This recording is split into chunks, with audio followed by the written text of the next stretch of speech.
करो हे दयानिधे, हे भगवान।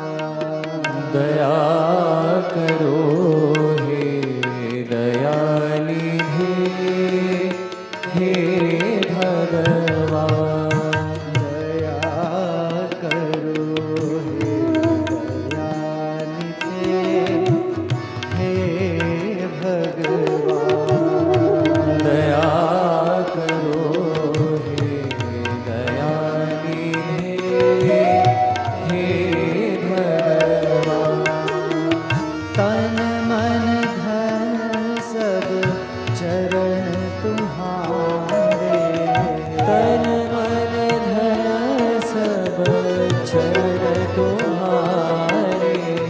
तन मन धन सब चरण तुम्हारे। तन मन धन सब चरण तुम्हारे। दया करो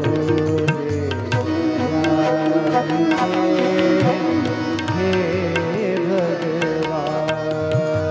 दया करो हे दयानिधे, हे भगवान। आदि अनंता हरि अविनाशी, हरि अनंता हरि अविनाशी। आदि अनंता हरि अविनाशी। हरि अनंता हरि अविनाशी। सदा निरंतर घट घट वासी। सदा निरंतर घट घट वासी। सदा निरंतर घट घट वासी। सदा निरंतर घट घट वासी। दीन दयाला सदा कृपाला। दीन दयाला सदा कृपाला। दीन दयाला सदा कृपाला। दीन दयाला सदा कृपाला। दीन दयाला सदा कृपाला। दीन दयाला सदा कृपाला। दीन दयाला सदा कृपाला। दीन दयाला सदा कृपाला। दया करो हे दयानिधे, हे भगवान। दया करो हे दयानिधे, हे भगवान। तन मन धन सब चरण तुम्हारे। तन मन धन सब चरण तुम्हारे। दया करो हे दयानिधे, हे भगवान। दया करो हे दयानिधे, हे भगवान। आदि अनंता हरि अविनाशी। हरि अनंता हरि अविनाशी। सदा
गाएगी सदा सुधार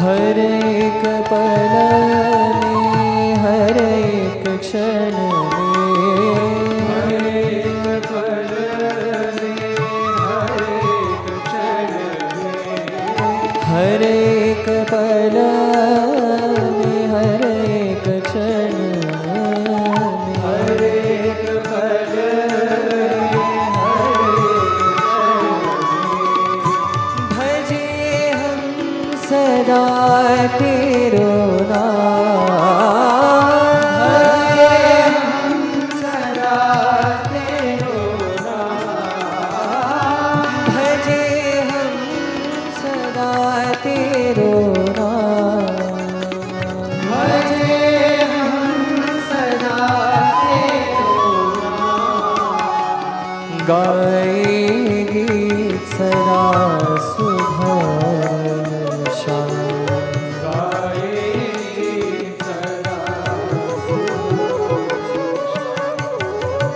कोई कहे तुझे जानकी रामा कोई कहे तुझे जानकी रामा कोई कहे तुझे जानकी रामा कोई कहे तुझे जानकी रामा कोई पुकारे कोई पुकारे राधे श्याम कोई पुकारे राधे श्याम कोई पुकारे राधे श्याम हमारे लिए तुम साई भगवान हमारे लिए तुम साई भगवान हमारे लिए तुम साई भगवान हमारे लिए तुम साई भगवान गाएगी सदा सुधार गाएगी सदा गाएगी सदा सुधार गाएगी सदा साई राम साई राम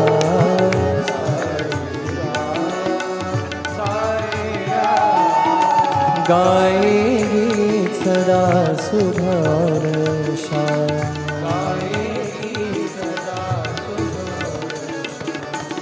हर एक पल में हर एक क्षण में हर एक पल में हर एक क्षण में भजे हम सदा तेरो नाम सदा तेरो नाम गाएगी सदा सुधार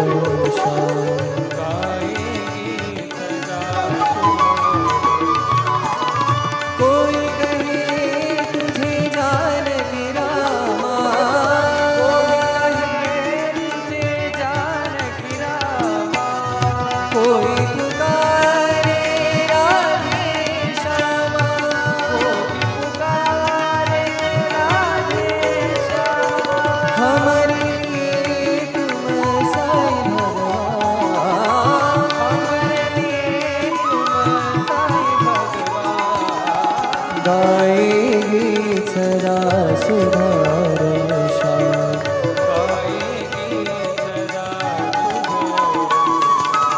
गाएगी सदा सुधार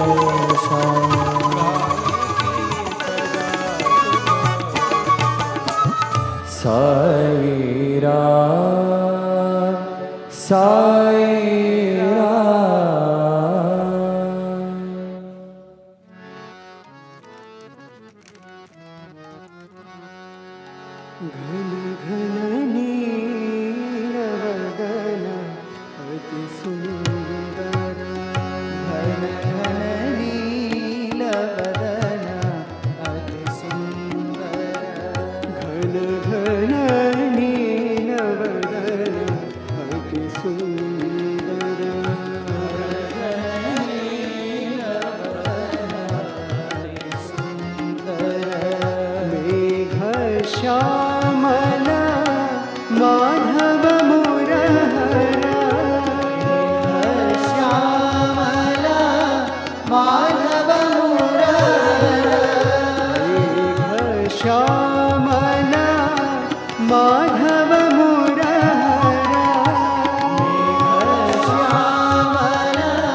श्यामला माधव मुरहर श्यामला घन घन नीलवदन अति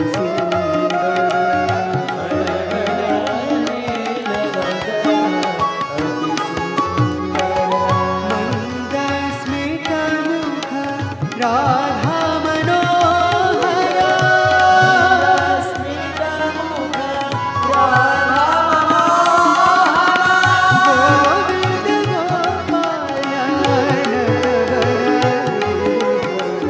गोविंद गोपाल श्यामला माधव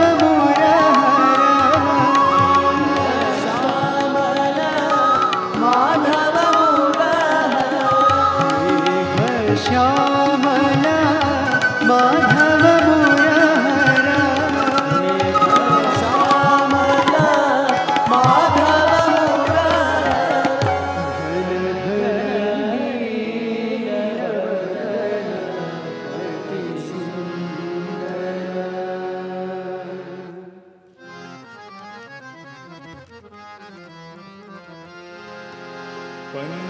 पन्नगशयना कलियवतारा शयना कलियवतारा पन्नगशयना कलियवतारा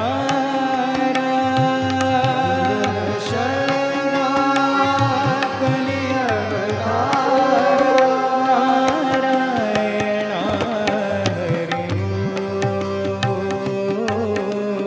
नारायण हरि नारायण हरि नारायण हरि परम निरंजन नीरजनयना परम निरंजन नीरजनयना परम निरंजन नीरजनयना परम निरंजन नीरजनयना साईश्वराय हरि साईश्वराय हरि सत्य साईश्वराय हरि सत्य साईश्वराय हरि बुद्धि प्रदायक पाप विनाशक बुद्धि प्रदायक पाप विनाशक बुद्धि प्रदायक पाप विनाशक बुद्धि प्रदायक पाप विनाशक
करुणा सागर तुम पन्नग शयना कली अवतारा पन्नग शयना कली अवतारा नारायण हरि नारायण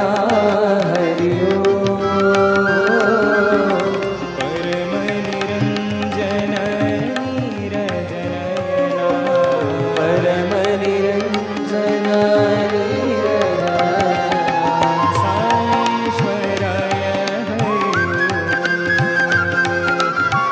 साईश्वराय हरि बुद्धि प्रदायक पाप विनाशक बुद्धि प्रदायक पाप विनाशक सत्य सनातन तुम हो सत्य सनातन तुम हो दीनानाथ हे प्रभु परमेश्वर नाथ हे प्रभु परमेश्वर दीनानाथ हे प्रभु परमेश्वर दीनानाथ हे प्रभु परमेश्वर करुणा सागर करुणा सागर तुम करुणा सागर करुणा सागर तुम पन्नग शयना कली अवतारा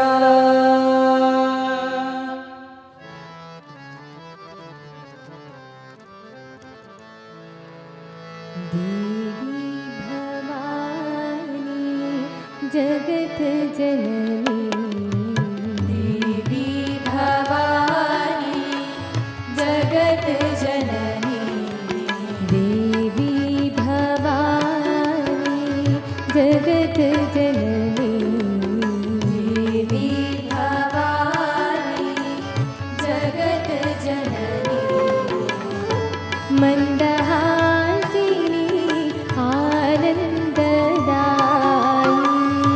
मन्दहासिनी आनन्ददायिनी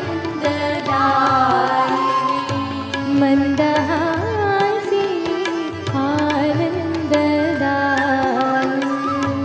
मन्दहासिनी आनन्ददायिनी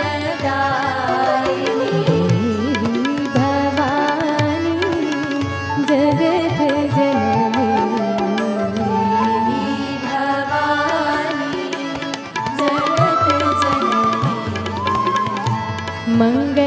मङ्गलकारिणि कारुण्यरूपिणि मङ्गलकारिणि कारुण्यरूपिणि मङ्गलकारिणि कारुण्यरूपिणि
प्रेमगङ्गा प्रवाहिनी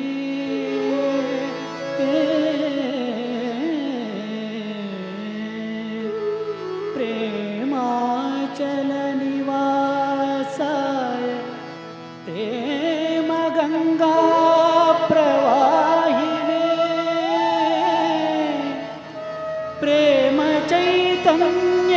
प्रेमचैतन्यरूपाय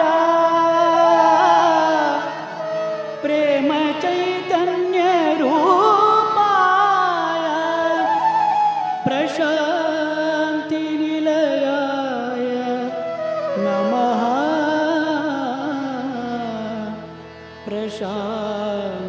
प्रशान्तिनिलयाय नमो नमः।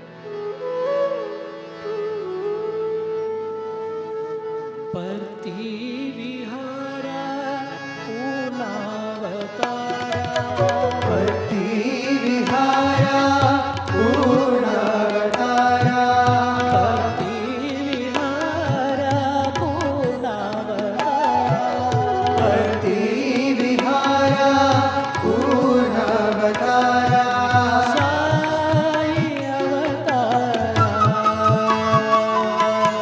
साई अवतारा सत्य साई अवतारा सत्य साई अवतारा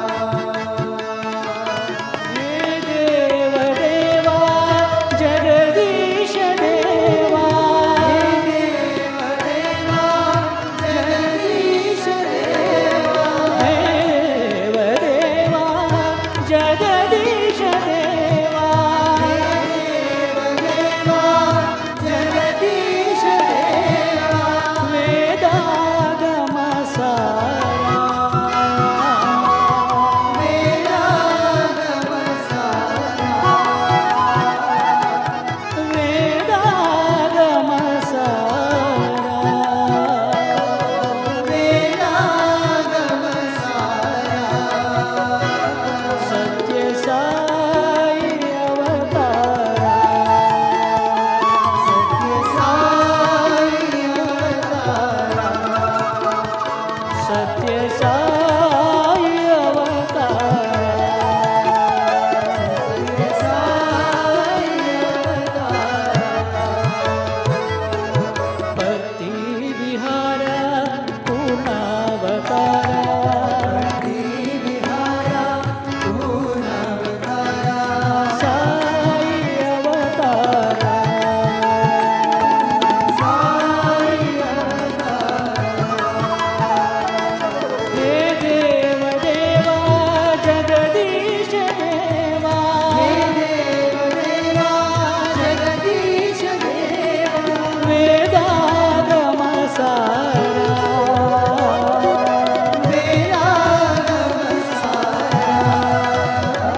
गोविन्द हरे गोपाल हरे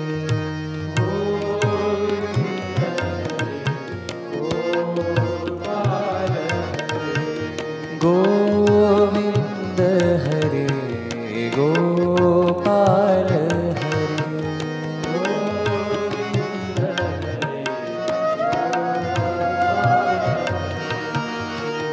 गोविन्द हरे अवतार हरे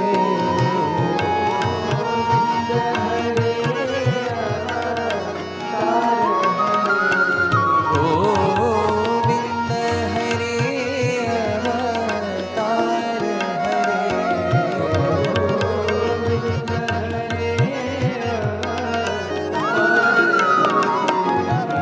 गोविन्द हरे गोपाल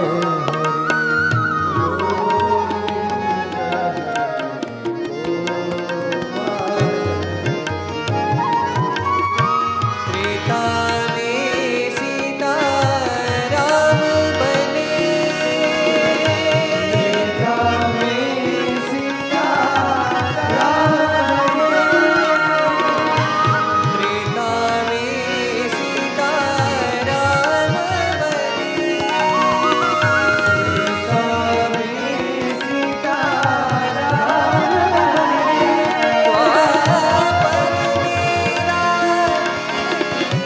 श्याम बने द्वापर में राधे श्याम बने द्वापर में राधे श्याम बने द्वापर में राधे श्याम बने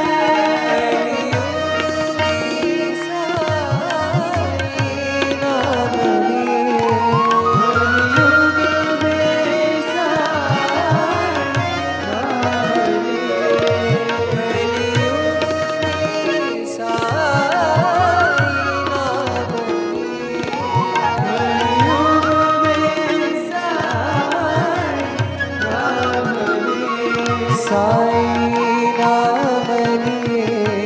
नाम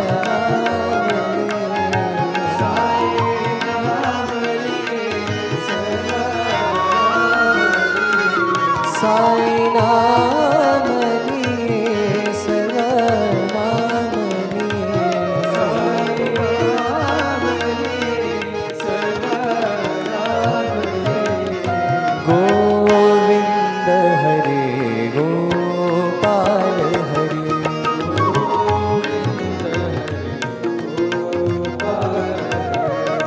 गोविन्द हरे अवतार हरे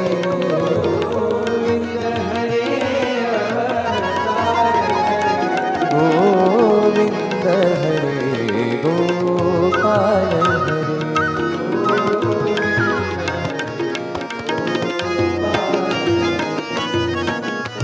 त्रेता में सीता राम बने त्रेता में सीता राम बने द्वापर में राधे श्याम बने द्वापर में राधे श्याम बने कलियुग में साई नाम कलियुग में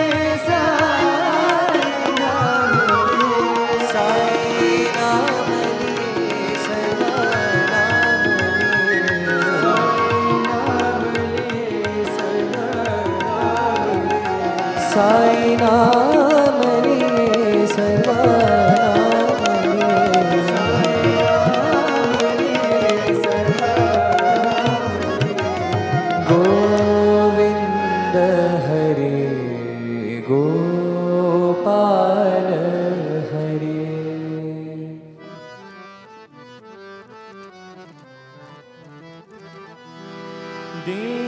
देवसेनापते स्कन्दा सुब्रह्मण्या पाहि मां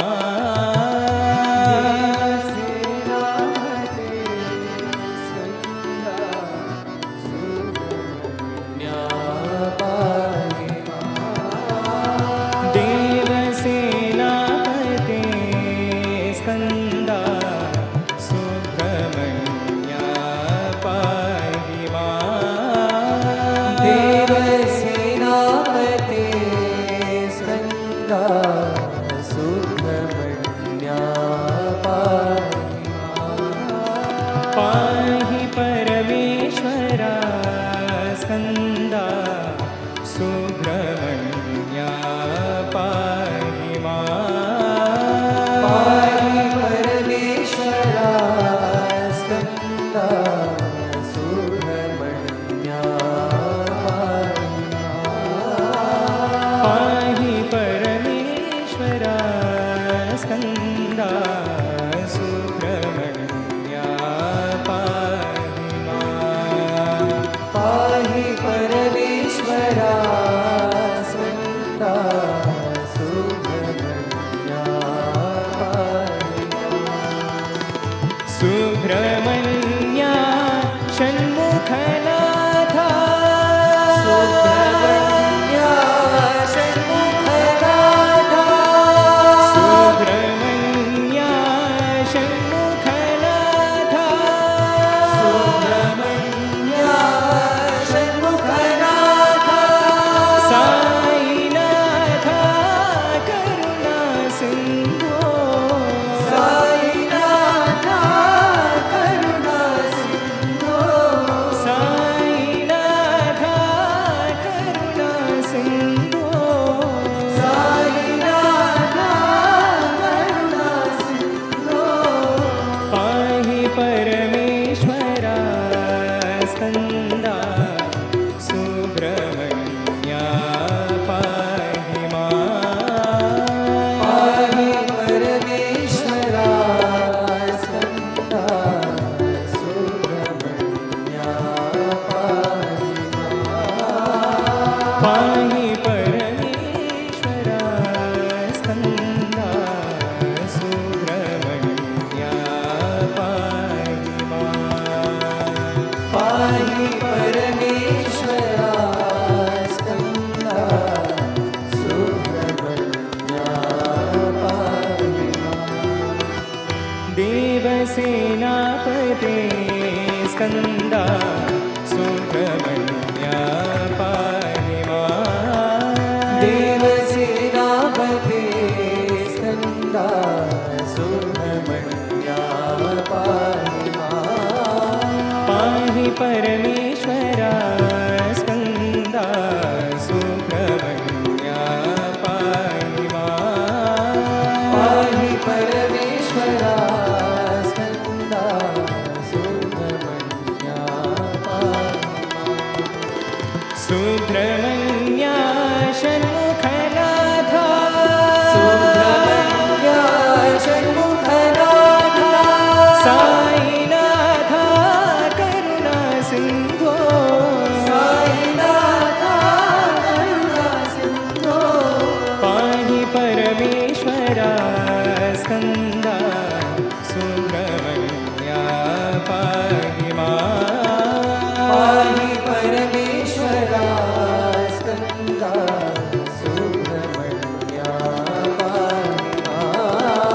पाहि परमेश्वरा स्कंदा सुब्रह्मण्या पाहि मां पाहि परमेश्वरा स्कंदा सुब्रह्मण्या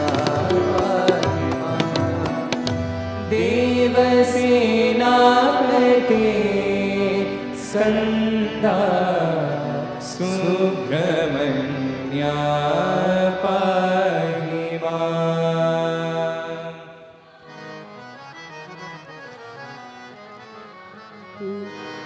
गंगाधर हर गौरी शिवा गंगाधर हर गौरी शिवा गंगाधर हर गौरी शिवा गंगाधर हर गौरी शिवा शंभो शंकर सांब शिवा शंभो शंकर सार शिवा शंभो शंकर सांब शिवा शंभो शंकर सार शिवा जय जगदीश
शंभो शंकर सांब शिवा शंभो शंकर सांब शिवा शिव शंभो शंकर सांब शिवा शंभो शंकर सांब शिवा गंगाधर हर गौरी शिवा गाधर हर गौरी शिवा शंभो शंकर सांब शिवा शंभो शंकर सांब शिवा जय जगदीश्वर जय परमेश्वर जय जगदीश्वरा जय परमेश्वरा शिरडी निवासा साईश्वरा श्रीनिवास साईश्वरा पतिपुरीशा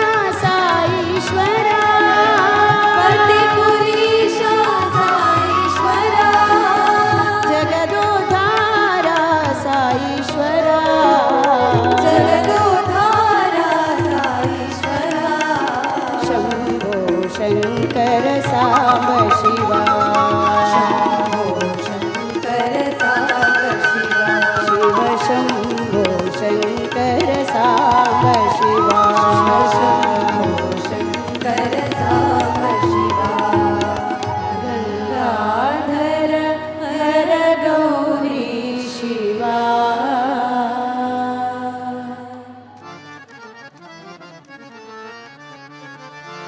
पंढरी निवासा हे पांडुरंगा पंढरी निवासा हे पांडुरंगा पंढरी निवासा हे पांडुरंगा पंढरी निवासा हे पांडुरंगा हे पतिवासा श्री साई देवा हे पतिवासा श्री साई देवा हे पतिवासा श्री साई देवा हे पतिवासा श्री साई देवा पंढरी निवासा हे पांडुरंगा पंढरी निवासा हे पांडुरंगा दीन रक्षका नाथ रक्षका दीन रक्षका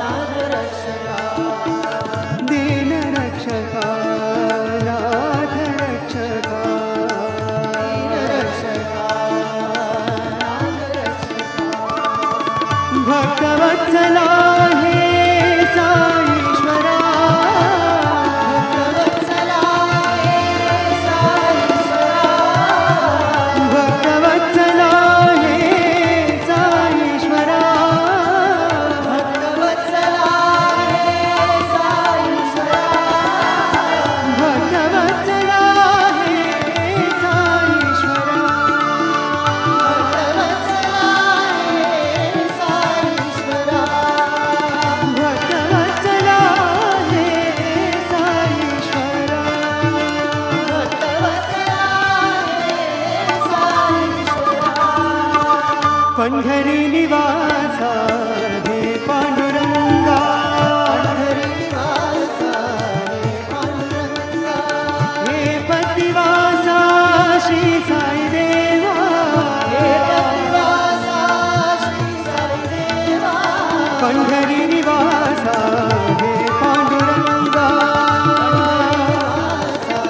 हे पांडुरंगा दीन रक्षका नाथ रक्षका दीन रक्षका नाथ रक्षका हे पतिवासा श्री साई देवा हे पतिवासा श्री साई देवा हे पतिवासा श्री साई देवा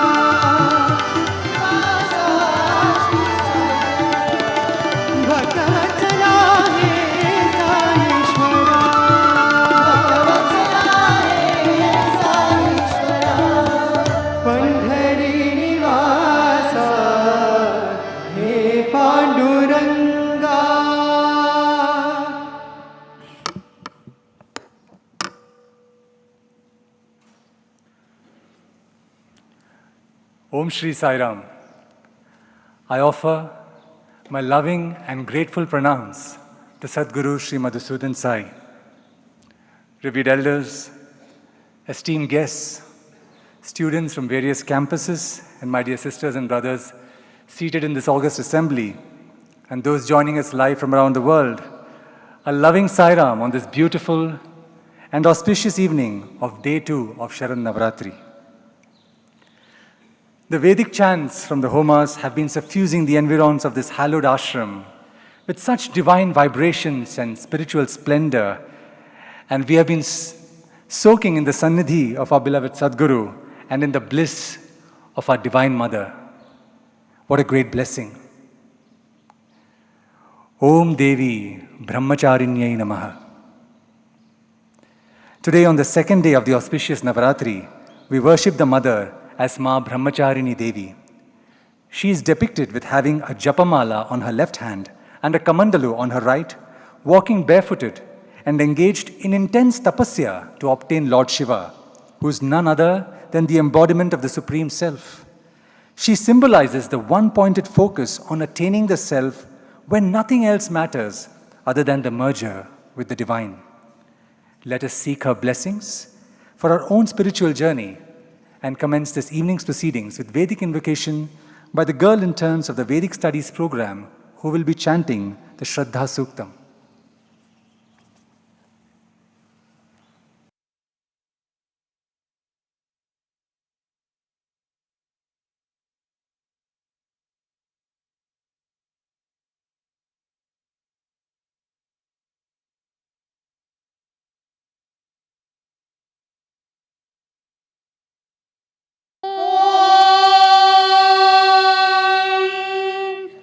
श्री गुरुभ्यो नमः हरि ओम श्रद्धयाग्निः समिध्यते श्रद्धया विन्दते हविः श्रद्धां भगस्य मूर्धनि वचसा वेदयामसि प्रियग् श्रद्धे ददतः प्रियग् श्रद्धे दिदासतः प्रियं भोजेषु यज्वसु इदं मौदितं कृधि यथा देवा असुरेषु श्रद्धामुग्रेषु चक्रिरे एवं भोजेषु यज्वसु अस्माकमुदितं कृधि श्रद्धां देवाय जमानाः वायुगोपा उपासते श्रद्धागुं हृदयया कूत्या श्रद्धया हूयते हविः श्रद्धां प्रातर्हवामहे श्रद्धां मध्यन्दिनं परि श्रद्धागुं सूर्यस्य निमृचि श्रद्धे श्रद्धापयेहमा श्रद्धा देवानदिवस्ते श्रद्धा विश्वमिदं जगत् श्रद्धां कामस्य मातरम् हविषा वर्धयामसि ॐ शान्ति शान्ति शान्तिः हरि ओं तत्सत् Shri साईश्वरार्पणमस्तु.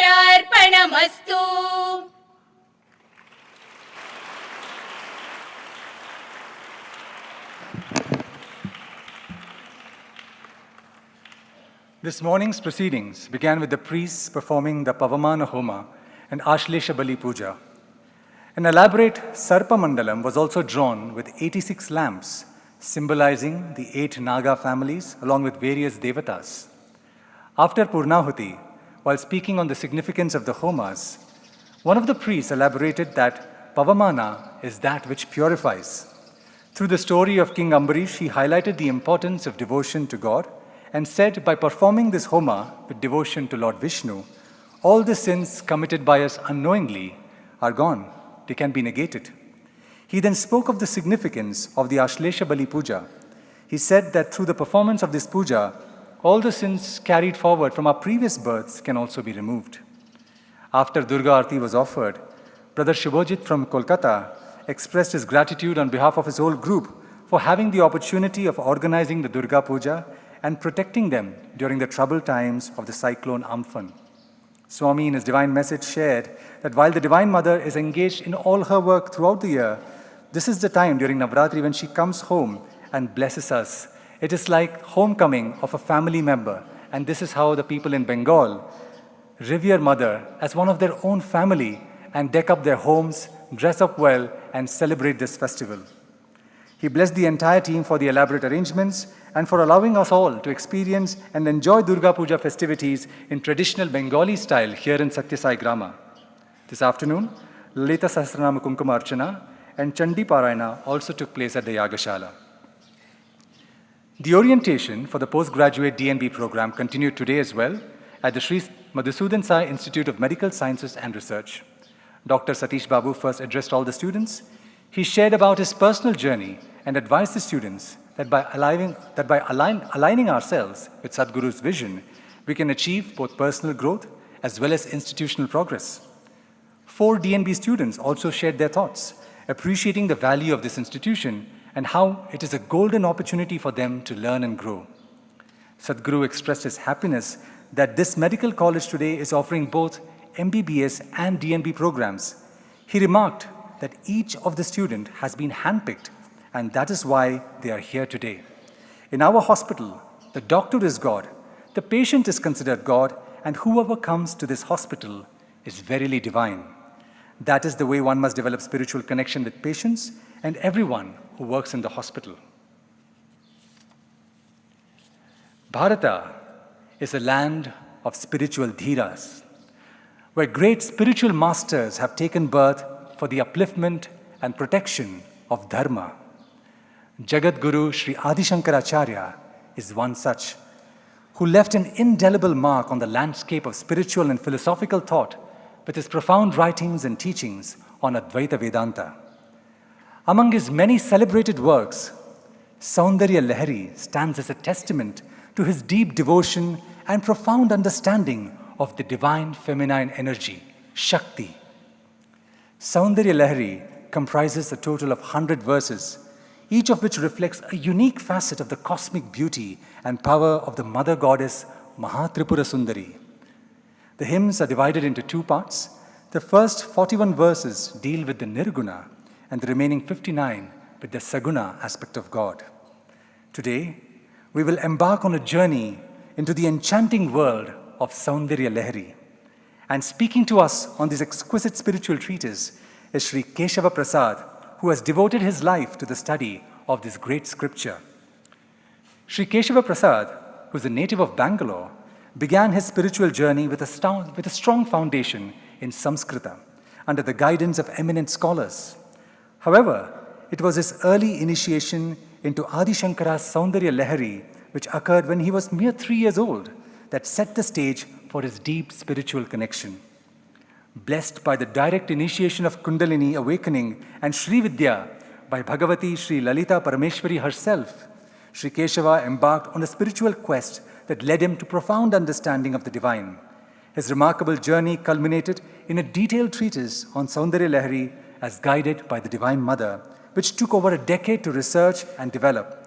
His extensive work on the first 41 shlokas, known as Ananda Lahari, presents a deep and elaborative exploration of transcendental beauty of Shiva Shakti. His work is poised to be released soon as a series of books spanning 6 to 7 volumes and close to 2,000 pages. His contributions have not gone unnoticed by spiritual leaders and scholars, including Jagat Gurus of various prominent institutions. His work was particularly recognized and blessed by Sadhguru Sri Madhusudan Sai, who guided Sri Keshava towards the greater dissemination of Devi's teachings for the benefit of mankind. This led to Sri Keshava's participation in talks and lectures on Saundarya Lahari, showcasing his deep insights and knowledge. Besides his spiritual pursuits, Sri Keshava has a distinguished career in the field of information technology and consulting, spanning over 26 years across multiple geographies, including the US, UK, Singapore, and India. Currently, Sri Keshava is actively involved as a trustee with Sampurna Swaraj Foundation in Bangalore, focusing on digital transformation initiatives for Gram Panchayats and government health and wellness centers across India. May I now invite Sri Keshava Prasad to address us all.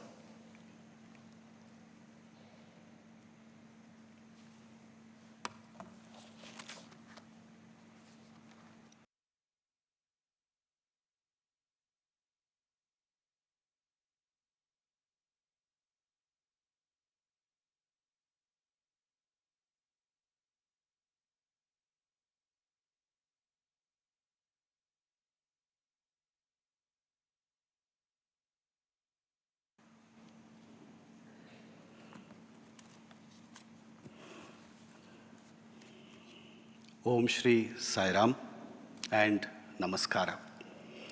Good evening to my brothers and sisters in the Sathya Sai Grama. I humbly bow down to the lotus feet of Swami. I take this as one of the greatest moments in my life to address such an esteemed gathering. Last year on Sharad Navaratri, specifically on the auspicious day of Durgashtami, Swami bestowed his divine darshan to me, perused the Saundarya Lahari books that I am writing, and blessed me saying that I will soon start giving my talks on Saundarya Lahari. Here I am before you, exactly 1 year later. In fact, we still have 4 more days to go for Durgashtami. And Swami has made this happen already. Today, I stand before you to speak about Saundarya Lahari. This is a great opportunity for all of us who have gathered here, as well as those brothers and sisters who have connected through the internet, to understand the basics of Saundarya Lahari. This is a very, very vast subject. Today, we will start the journey. What is Saundarya Lahari? It is a multifaceted work of sheer brilliance. Saundarya Lahari is a hymn of 100 shlokas or verses, as we call them, composed by Adi Shankara in praise of Divine Mother, Parashakti, or we call her the goddess Lalita Tripura Sundari. When we pray to the Divine Mother, the compassionate Mother, we address our Mother as Adi Parashakti in many different words. We call her Amma, we call her Janani, we call her Ma, we call her Bhagavati, Durga, Kamakshi, Parvati, Chamundi, Mukambika, Meenakshi, Subhaga, Saraswati, Sharada, Bhavani, and Kali, among others. Whatever name we call her, she listens to us. She says, "Child, I am here." As the Divine Mother, she has been addressed as Lalita Tripura Sundari. In fact, Sriman Narayana, in the form of Maharshi Hayagriva, gave a secretive 1,000 divine names of Lalita to sage Agastya, as part of bestowing him with the entire secret of Brahmanda. Hayagriva gave Agastya Rishi Brahmanda Purana, Lalitopakhyana, Lalita Sahasranama, and Lalita Trishati. We praise the Divine Mother in 1,000 words in Lalita Sahasranama. We also praise her in 300 divine words in Lalita Trishati. For those of you who did not know, Adi Shankara has written his commentary on Lalita Trishati. When we speak about Lalitopakhyana or Lalita Sahasranama, Lalita Trishati, Durga Saptashati, Tripura Rahasya, Shakti Mahimna Stotra, Lalita Pancharatnam, Meenakshi Stotram, or when we speak of Saundarya Lahari, all these are divine works of our mother.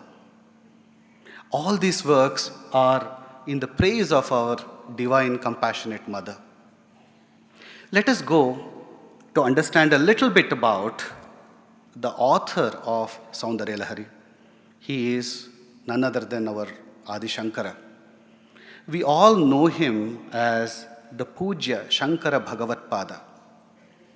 We also call him the Adi Shankaracharya. We all know Shankara Bhagavat Pada as an amsha of Shankara, Shiva himself.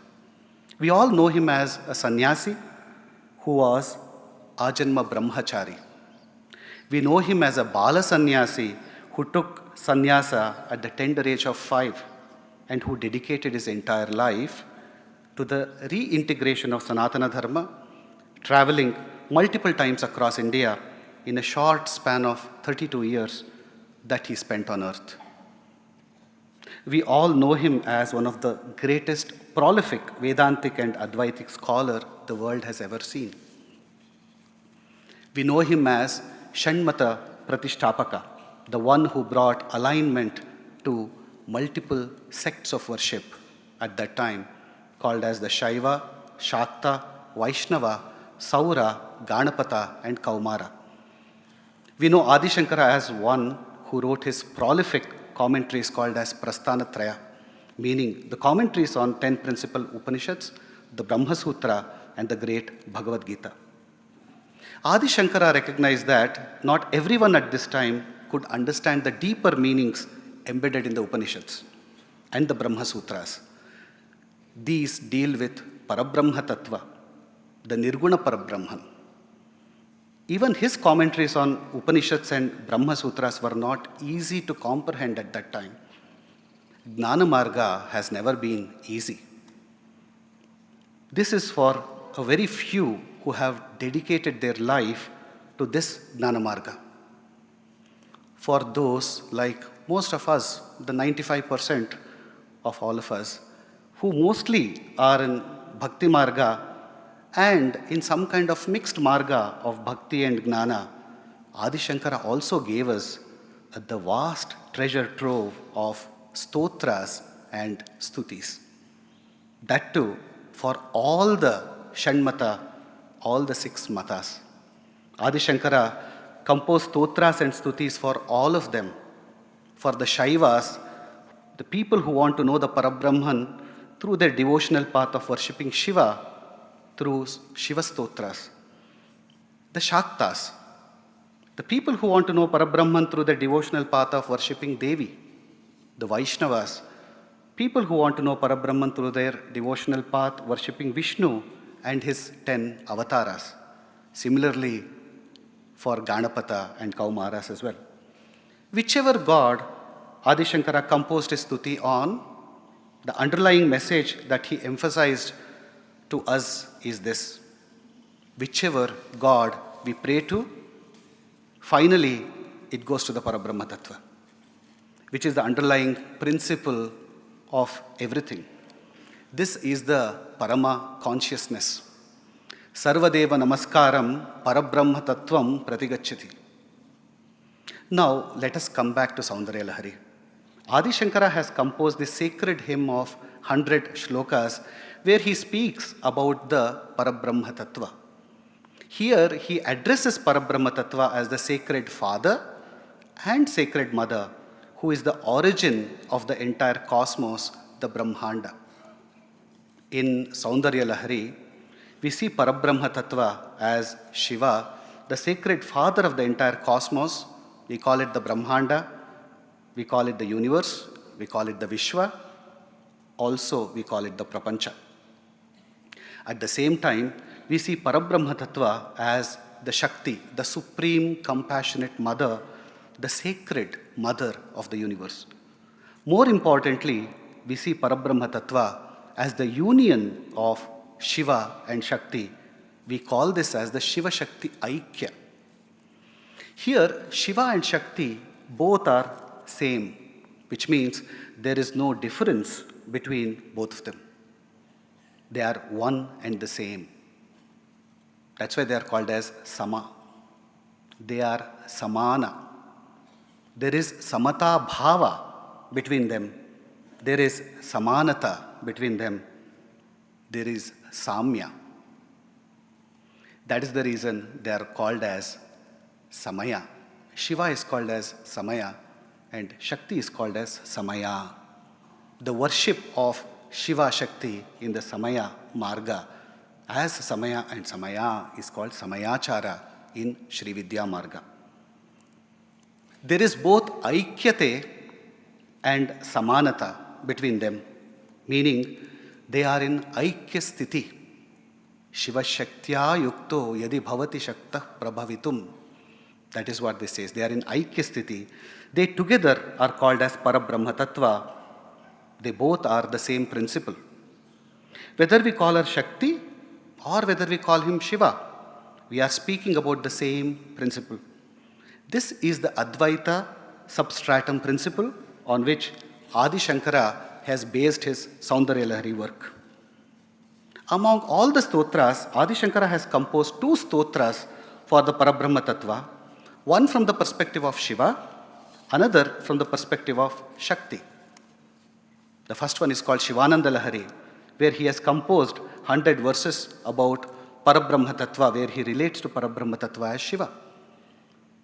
The second one is Saundarya Lahari, where he has composed the same 100 verses for Parabrahma Tattva, where he relates to Parabrahma Tattva as Shakti. Let us see some of the features of Saundarya Lahari, exploring Saundarya Lahari from different dimensions. The first dimension is Stotra and Mantra. Saundarya Lahari is considered as Stotra as well as Mantra. Saundarya Lahari belongs to the Vangmaya of Stotra Sahitya. Saundarya Lahari has been composed for people who try to find God through their bhakti. That is how they relate to the compassionate mother, through their bhakti. It is for those people who will enhance their knowledge, we call the knowledge as gnana, of themselves, which means the Atma Gnana, and the God, which is Brahma Gnana, by reciting Saundarya Lahari with utmost bhakti to the compassionate mother. Not only that, Saundarya Lahari belongs to what we call as the Mantrad Ashrita Stotra Sahitya, meaning it is a stotra as well as it is a mantra, meaning it is a stotra, but deep inside the stotra, it has taken shelter. The stotra has taken shelter in mantra, meaning on outside it may look like stotra, but deep inside it's actually a mantra. However, the mantra part is well hidden or disguised, and it must be unlocked only with the help of the right Diksha Guru, a guru who gives you mantra Diksha. Here, in the context of Saundarya Lahari, what mantra are we talking about? When we say it is a mantra, it does not necessarily mean that there are secret mantras embedded in each Saundarya Lahari shloka.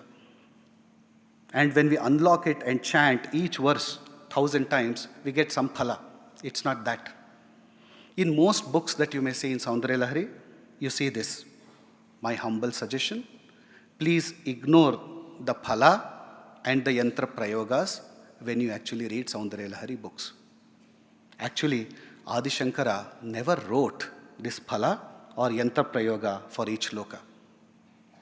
This is not the intention with which Adi Shankara composed Saundarya Lahari. Then what is the real meaning? It means that Devi has a mantra swarupa. It is called as Panchadashakshari mantra. The most secretive 15 letters. And there is also a Shodashakshari swarupa, which is the most secretive mantra of 16 letters. This Devi's mantra swarupa is well embedded in the shlokas of Saundarya Lahari. The next dimension that we want to explore Saundarya Lahari is from a Kavya Marga. Saundarya Lahari is a very beautiful hymn a hymn of 100 verses. The 100 shlokas that is written in the praise of the transcendental beauty of our Divine Mother who comes as soon as we call her Amma. Since the subject is to praise the beauty of our compassionate Mother, it is natural that Adi Shankara has composed this as a work of kavya.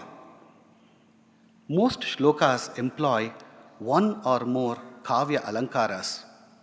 Sanskrit scholars, then students of Vedic studies here will definitely enjoy studying Saundarya Lahari. Saundarya Lahari is composed in Shikharini Chandas, meaning each shloka has 4 padas, meaning 4 lines. Each line has 17 letters. There is a yati at the end of the first 6 letters in each line. Shikharini means Devi, who is the queen of Shikhara, which means the one who is in the center of Shikhara, called as Meru or Shri Chakra. The meter indirectly refers to Raja Rajeshwari herself. Saundarya Lahari is both a kavya as well as a stotra. It can be rendered as stotra in a plain format, or it can be chanted as a mantra as well. It can be set to ragas and can be rendered as a kriti or a composition if one chooses to do it in the Bhakti Marga. As kavya and stotra, Saundarya Lahari fits perfectly to those who are in the Bhakti Marga. One can sing it beautifully, become one with the nada, and reach Shakti and Shiva. One can chant it as a stotra and be one with Shakti and Shiva as well. The next dimension we are going to explore is the Nirguna and the Saguna dimension of Saundarya Lahari. Saundarya Lahari has 2 parts. The first one is Ananda Lahari. The second is called as Saundarya Lahari. Put together, single name has been given called Saundarya Lahari. Ananda Lahari is the first 41 shlokas. The second one, which is the last 59 shlokas, the shlokas 42 to 100 is called Saundarya Lahari. The Purva Bhaga, the Ananda Lahari, speaks about the Nirguna Parabrahma Tattva, Shiva and Shakti in Nirguna form. They bring together, being together and one in Nirguna form, and they being the cause of the entire universe. They are both the Pradhana Karana as well as Upadana Karana. It is the compassionate feeling of both the mother and the father, the Kameshwari and the Kameshwara, that come together to create the universe for the creation. Saundarya Lahari, the Uttara Bhaga in its 59 shlokas, speak about Saguna Brahman, the Divine Mother. The Saguna Mother is all that we relate to all the time, and describes the transcendental Divine Mother form, the cause of the entire universe, the Raja Rajeshwari in her Saguna form. It follows the tradition of description of Keshadi Padanta, which means from the shloka 42 to shloka 100, you see her beauty starting from her Kesha, that is her hair on the head, all the way going down to the Pada. That is the Parampara. Next, we will look at the Shri Vidya or the Paravidya dimension of Saundarya Lahari. The knowledge of Parabrahman or the Parabrahma Tattva, as we call it, is one of the primary goals of studying Nigama. Nigama means Vedas and Upanishads. However, Saundarya Lahari broadly falls under the Agama Shastra or the Tantra Shastra. Though this work comes under Agama and Tantra, this particular work of Saundarya Lahari is not ritualistic in nature like other agamic works. Also, Saundarya Lahari is not dogmatic in nature, meaning it does not preach, prescribe, or lay down faith-based principles to follow. This is a very important thing to understand. Saundarya Lahari is tattva based, meaning it's a philosophical treatise. One must study it as a pure trove of a treasure of Advaita, which gives us the full knowledge of the following. A. Parabrahma Tattva as the union of Shiva and Shakti. B. The entire universe or Brahmanda as the manifestation of the mother, the compassionate mother herself. She takes the form of the 36 tattvas. The 36 tattvas form the entire universe, including both the Brahmanda as well as Pindanda.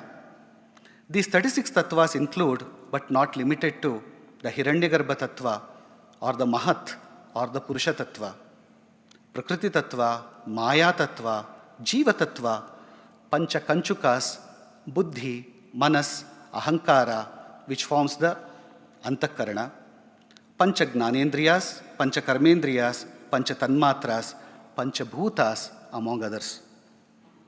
See, the entire universe manifests as Sri Chakra.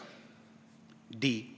The architecture, the cosmology, the cosmogony of the entire universe as 36 tattvas. E. The architecture of the Pindanda, which means Saundarya Lahari talks about the architecture of us, internal architecture of us. F. How Brahmanda and Pindanda, that is Paramatma and Jivatma, are the same. Hence, we Jivas are also constructed as Sri Chakra. G. What are the constituent elements of Brahmanda, and similarly, what are the constituent elements of Pindanda, both at Saguna level as well as Nirguna level. H. How to bring unification or Aikya between Brahmanda and Pindanda. I. How to bring unification between Shiva and Shakti. And lastly, how to bring unification between Aikya, between Jivatma and Paramatma. So these questions have been beautifully answered in Saundarya Lahari. This entire knowledge is called as Shri Vidya. This is the secret science of Devi, which is the same as Brahma Vidya or Paravidya. In the journey to understand Saundarya Lahari, we also understand Advaita in its greatest depth. We also understand the four principal Mahavakyas. We also embark on studying Shri Vidya or Paravidya.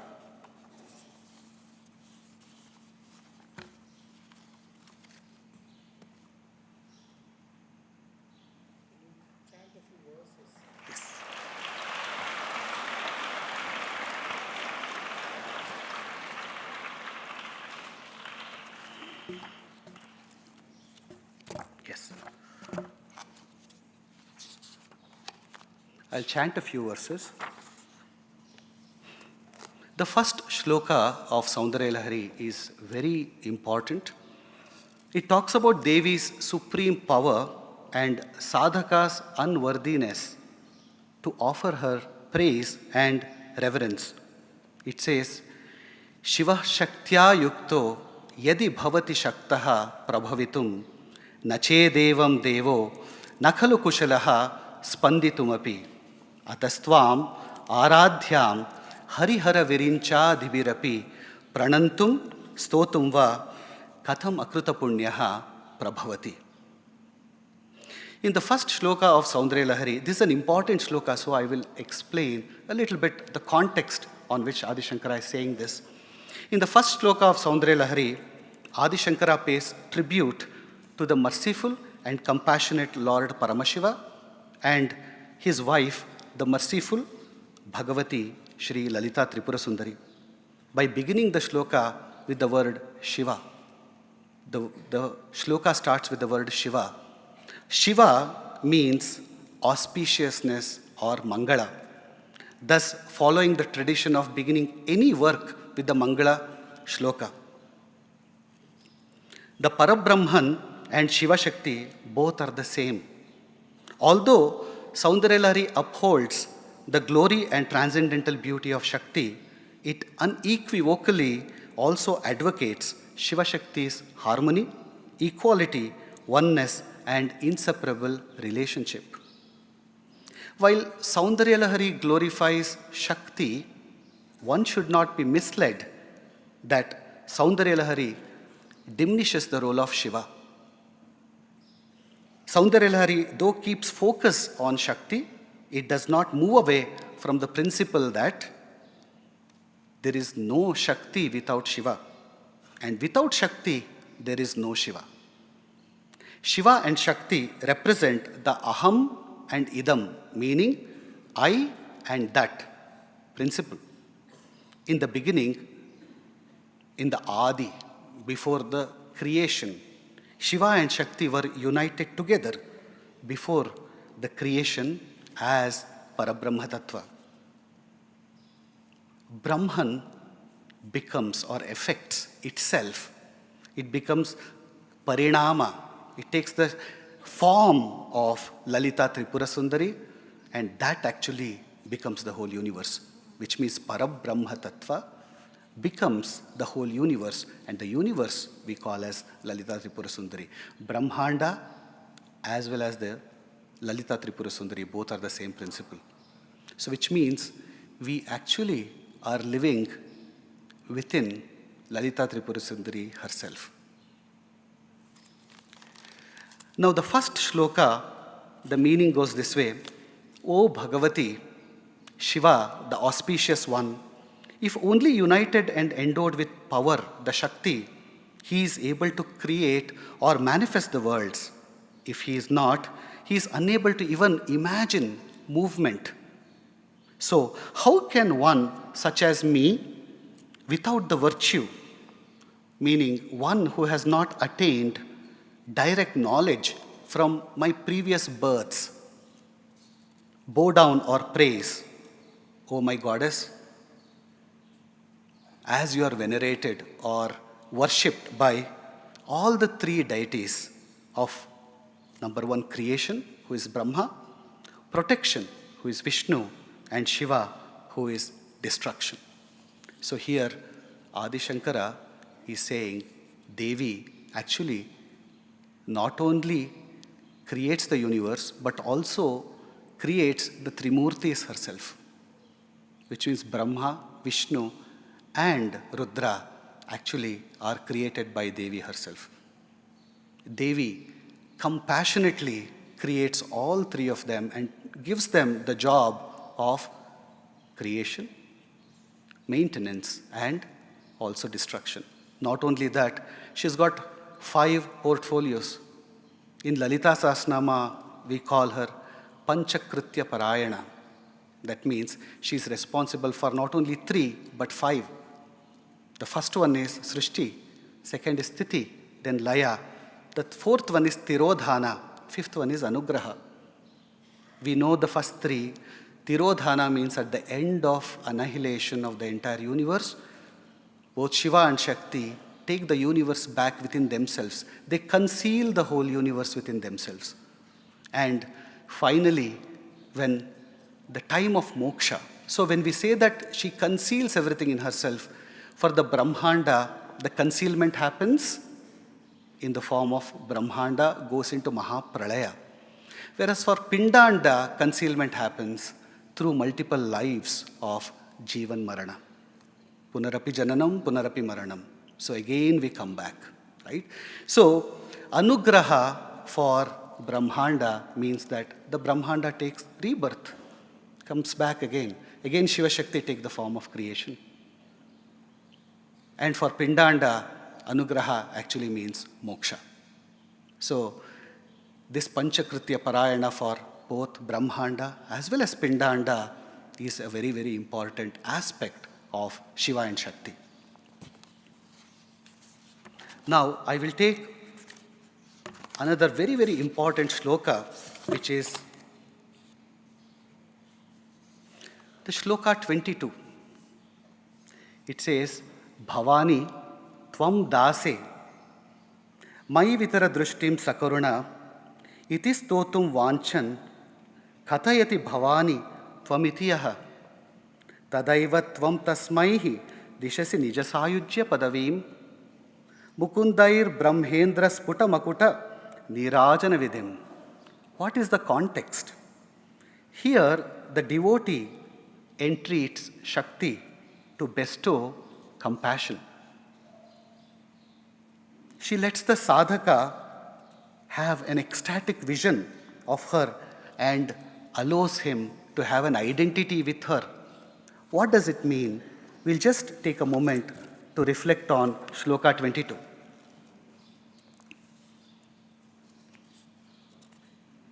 Generally, when we speak of shlokas before Shloka 22, they are given for, there are 4 purusharthas: dharma, artha, kama, and moksha. The previous shlokas of Saundarya Lahari are generally given to bestow the first 3 purusharthas, which is the dharma, artha, and kama. In the 22nd shloka, Adi Shankara takes up the challenge of explaining the benefit of the last and the most difficult purushartha to attain, which is moksha. In this shloka, Adi Shankara provides us the glimpse of extraordinary, compassionate, and big heart of Devi. And he does it with a beautiful example, where he says that sadhaka, when with full devotion, meditates and worships Devi, at that very moment, she offers liberation to the sadhaka. It's a very beautiful shloka. Bhavani tvam dase. Here he says, Bhavani tvam, O Bhavani, dase mai, on me, I am your servant. Sakarunam, you are compassionate filled. Drishti, glance. Vitara, please bestow. Iti, in this manner, stotum vanchan, desiring to sing the verses of praise, yaha, the devotee who, kathayati, begins to address you as, O Bhavani, you. Tadaivam tvam tasmaihi, immediately you Devi, to such a person, Dishasi, bestow, Mukunda Brahmendra, Sputa Makuta Nirajana Padam, Vishnu, Brahma, Indra, and other devatas performing arati with their illuminated crowns on your lotus feet. Nijasayujya Padavim, the status of oneness with yourself, meaning inner absorption. What is Adi Shankara saying here? It is slightly cryptic.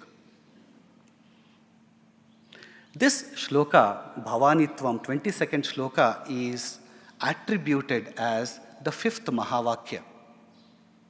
The word Bhavani Tvam, it's a pun actually. In the shloka, Adi Shankara says Bhavani Tvam means Sayujya Padavi. Ishatvam, Shivatvam, right? Vishnutvam, it's a Padavi.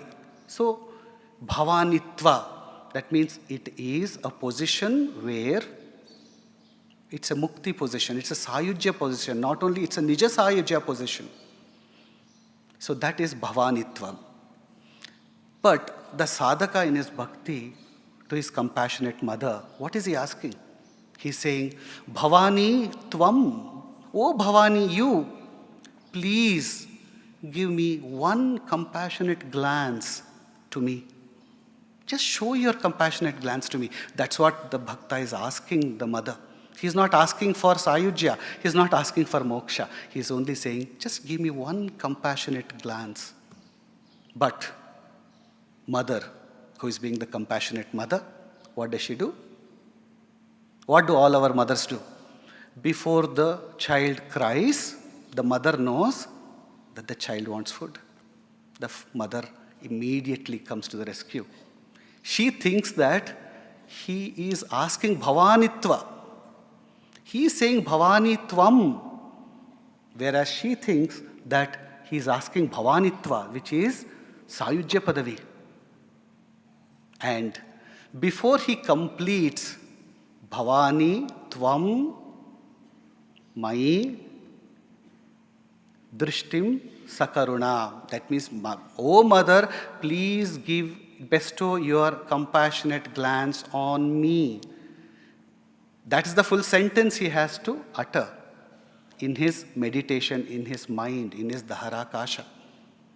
While doing so, he utters only two words, which is Bhavani Tvam. He has not completed the entire sentence. It's like saying, Amma, I'm hungry. The moment I say Amma, before I say I'm hungry, mother runningly she comes and she gives with compassion the food. Right? Similarly, our mother is so compassionate. The moment I say, Amma, please give your Dayardra Drishti to me. By just saying, Amma Neenu, Amma you, Bhavani Tvam, she thinks that he is asking Bhavani Tvam. So she mistakes and she immediately grants him Bhavanitva, that is Sayujya Padavi. Right? So this is a Kavi Chamatkara. Adi Shankara has used a pun to basically tell that before you ask, your intention, sankalpa is enough. You don't have to think, you don't have to even complete a sentence. Your sankalpa is enough for God to give you what you want. This is the sankalpa siddha bhumi. So whatever sankalpa we do, Devi, before we even think, it makes it happen. I am a living testament to this. Last year I made a sankalpa. This year I am here in front of you. Right? So I asked,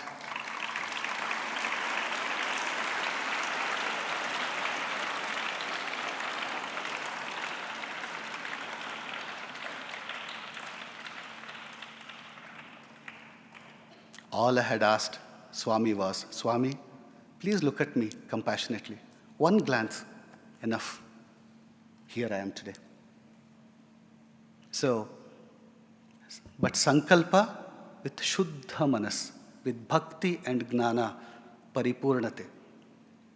I was just talking to somebody. When a fruit has to, let's take the example of a mango fruit.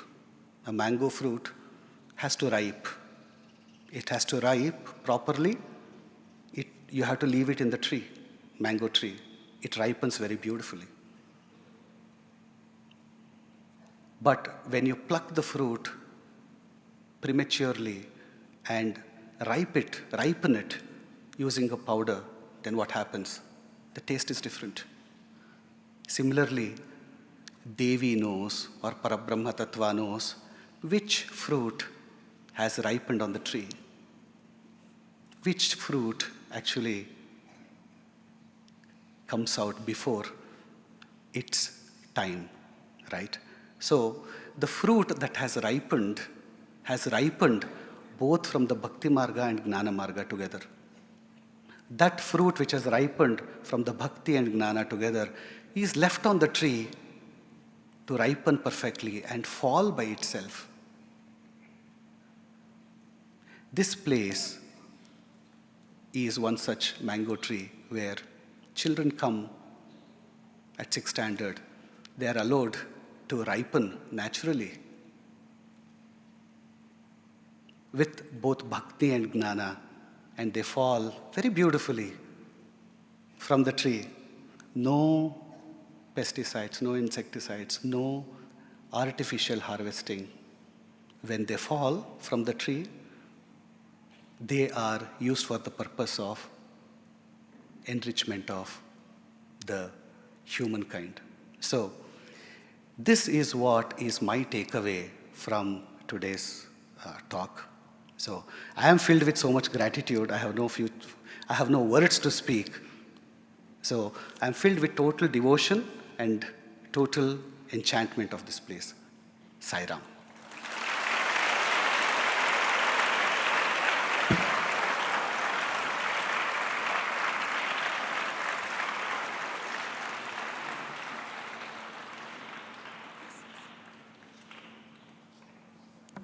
Thank you, sir, for the beautiful exposition on Saundarya Lahari and the importance of mother in our lives, we would like to offer our token of love and gratitude for being with us here on this beautiful occasion.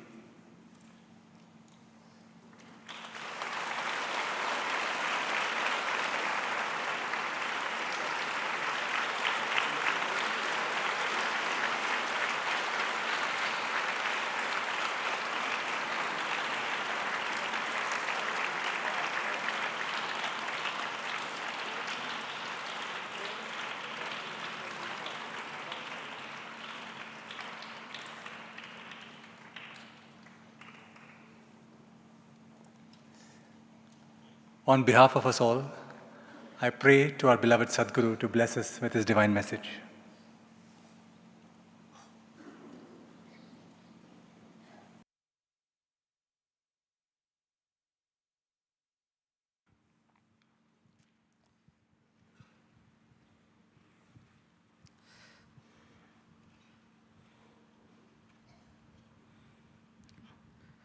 In the praise of Sri Adi Shankara, it is said that he is the one who has done good to the world.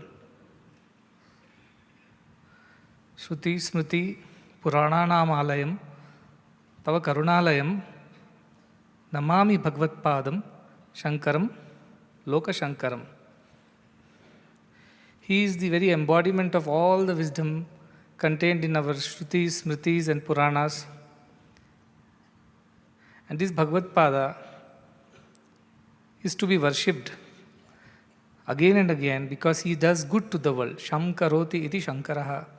The one who does good to the world, Sham, who brings peace to the world, harmony to the world. Such a person is called Shankara. So Bhagavad Pada Adi Shankaracharya has truly done good to the world. Why? Because he has imparted the wisdom of the greatest scriptures in a more palatable, easy to understand way, and also how to use practically for one's spiritual upliftment. If our country has to count its blessings, I think one of the greatest blessings that has come our way as a country is Bhagavan Sri Adi Shankaracharya, who following his Guru's command, at a tender age of 16, had finished writing commentaries on most of the scriptures that his Guru had given him to do, Govinda Bhagavad Pada. And then he went around the country preaching this idea of Advaita Siddhanta, that there are no two, there is only one, Advaita, Advaita. And at the same time, he has also given so many stotrams, stutis, as Keshavji was mentioning, so that we are able to also worship Saguna Brahma. If you are unable to comprehend the Nirguna Brahma, Saguna Brahma is also okay to comprehend and pray to. And Sagunopasana will lead to ultimately that Nirgunopasana and that Anubhava, Atma Sakshatkara. That is Adi Shankaracharya's compassion to do this for everyone. And today's topic on Saundarya Lahari, which is one of the most poetic compositions of Sri Adi Shankaracharya. And I would request everyone to make efforts to get a copy and read. And Mr. Keshava Prasad ji has been an ardent Upasaka of Sri Vidya, Tripura Sundari, and he has been following this path for a long, long time. And this is why he can speak about it with so much of devotion and not academically alone. And I told him when he came here, leave everything aside, just talk about the compassion of that mother, because the most important aspect of the mother or motherhood is her compassion on her child. Ahetuka daya sindhu, without any conditions. And that is how he was mentioning about the sentence, Bhavanitvam, that oneness with Bhavani, oneness with yourself. Though the devotee is not asking exactly that, he's asking, oh Devi, Bhavani, you please look at me with a compassionate glance, because that is enough for me. If your one glance falls on me, I shall be redeemed. That is the power of your compassion. But before he finishes the sentence, Bhagavati gives him Sayujyam or Bhavanitvam, which is oneness with herself. And he also said, this is a Mahavakya, very nicely interpreted. Mahavakya, sir, Jiva Brahma Aika Vakyamiti Mahavakyam. That which equates Jiva and Brahma, that is a Mahavakya, like Aham Brahmasmi, Tattvamasi, and all that you know about. Bhavanitvam is a Aikavakyam from Swadhyayal Hari, is how he has interpreted, which is a very nice way of saying it. From there starts the moksha aspect of one's Purushartha, and then it continues from there. As I said, it is a very comprehensive scripture. It talks about all aspects from creation to sustenance, destruction, Purusharthas, the Shiva Shakti's phenomena, and it goes on with such beautiful description of the mother. So when you love somebody, you automatically end up glorifying them, describing their beauty, describing their qualities, and that's what Adi Shankaracharya does. So another time I have told him that come with a musician and do both singing of the verses and then explanation of the verses and interpretation for students. So that would be a good way of learning Saundarya Lahari. He has been doing this for several years as a sadhana, and that is very fortunate of all of you to have him here today to at least open and introduce this idea of Saundarya Lahari to all of us here. So many blessings to him for this seva and this auspicious Navaratri occasion. And may the goddess bless him always with her not just Sannidhi but Sayujyam. With this greetings and with these best wishes, I convey my blessings to him.